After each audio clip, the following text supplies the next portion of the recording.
Hi Year 12, I am just going to talk you through this PowerPoint. So this is for anyone interested in applying to study medicine. Will hopefully give you some information so you can start with your research.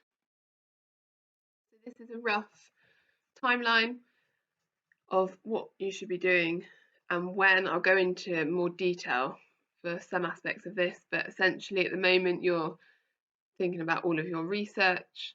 The admissions tests I'll talk more about, but they will come up between August and October, hopefully.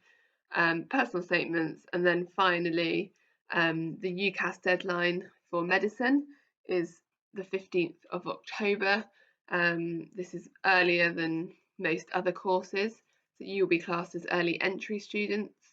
And so we set a earlier school deadline of the 1st of October, and this just gives us time to check your application and make sure it's really high level, and also to ensure that your tutor reference is all completed in time. So I'll talk you through more of this now.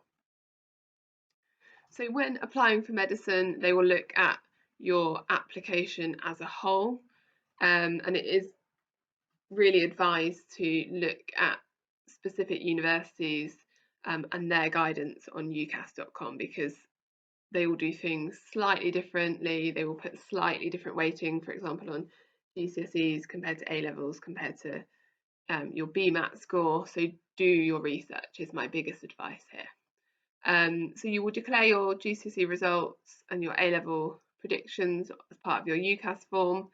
I will talk about your personal statement a bit more in a minute. Your tutor reference will be written with input from your subject teachers. You have to sit either the BMAT or the UCAT tests, and universities sometimes ask for a minimum score for this, so do your research. These admissions tests will have a set date between August and October. I'll talk you through this in a moment, but obviously due to the current restrictions, these dates may change. You'll then be invited to interview, and then you will be judged on your final grades and your final offer. Check your subjects. Some universities all want chemistry, and most now also want biology. So do your research. If you've got both of those A levels, fine. If you don't study biology, then you need to really research which universities are okay with you not having biology A level. So your personal statement, this is 4,000 characters or 47 lines, so it's got to be within both of those limits.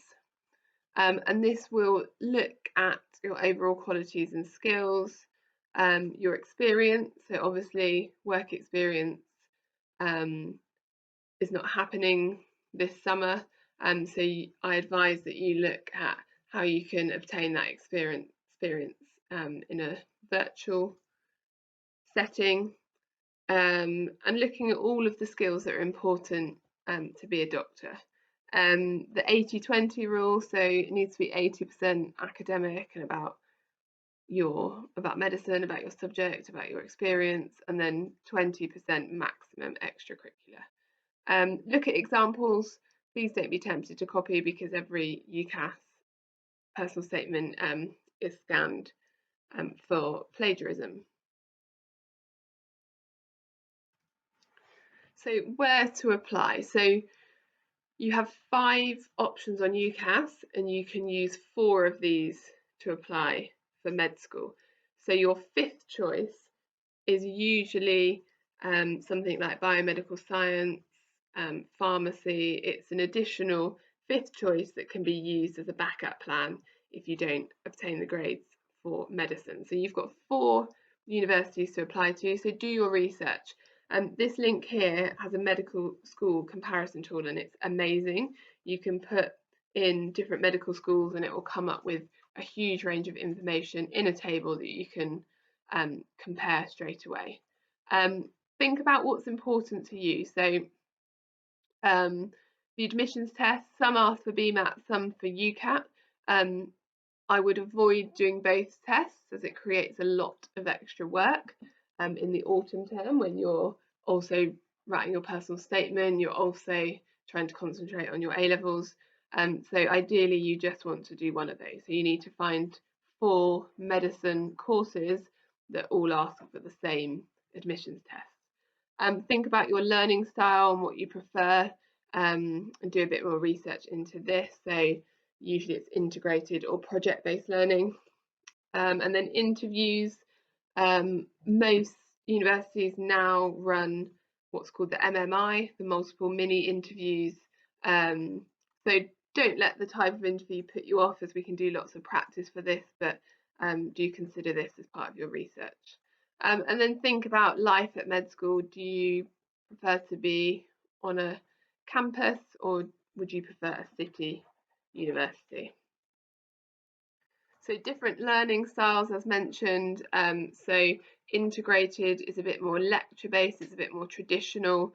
So traditional lectures, lots of your own reading, lots of individual work leading up to exams. And then PBL, project-based learning, is a lot more about group discussions, problem solving, teamwork, and lots of topic-based work leading up to exams.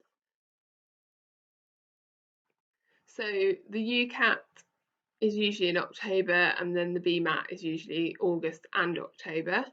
Have a look at the medical portal link I put there, and do your research into both of those.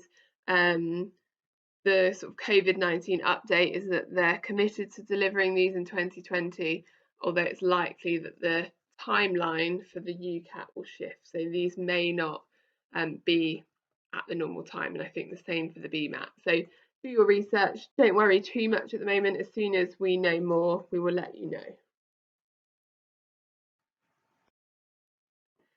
So interviews.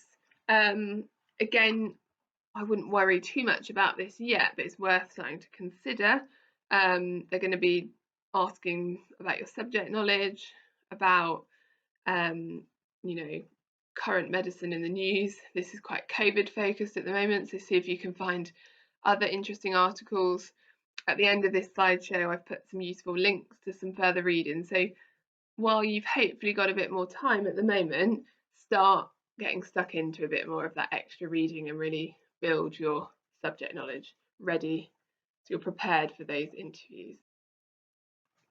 So life at med school, probably a bit different from other students. You get much shorter summer holidays, you have many more exams. I think the phrase work hard, play hard would lots of med students would use to describe their experience at university. So you need to think about this as a career from the start. It's a long journey. It's at least 5 years with lots of learning beyond university. So you've got to be really committed from the start to your life as a medical student and as a doctor. So after medical school, your class as a junior doctor for some time, and you will continue training and you will continue doing lots of exams before you are a specialist. So this will take anywhere up to sort of 10-15 years, depending on the pathway and the journey you take. Some students, as part of their medical degree, do something called intercalation. So I think at the end of your 3rd year, you can take 1 year out to study something different. So sometimes maybe biology or chemistry or biomed, which is a traditional 3-year degree, and you can just do 1 year on top of your 5-year med school to gain a 2nd degree. So you could come out of your undergrad course in 6 years with 2 degrees. So that might interest some of you who are struggling to decide what to do. Okay, some further reading then. So My HE Plus, some of you might be familiar with, has lots of further reading, and there's a whole tab for medicine, but you might want to look at the other sciences as well.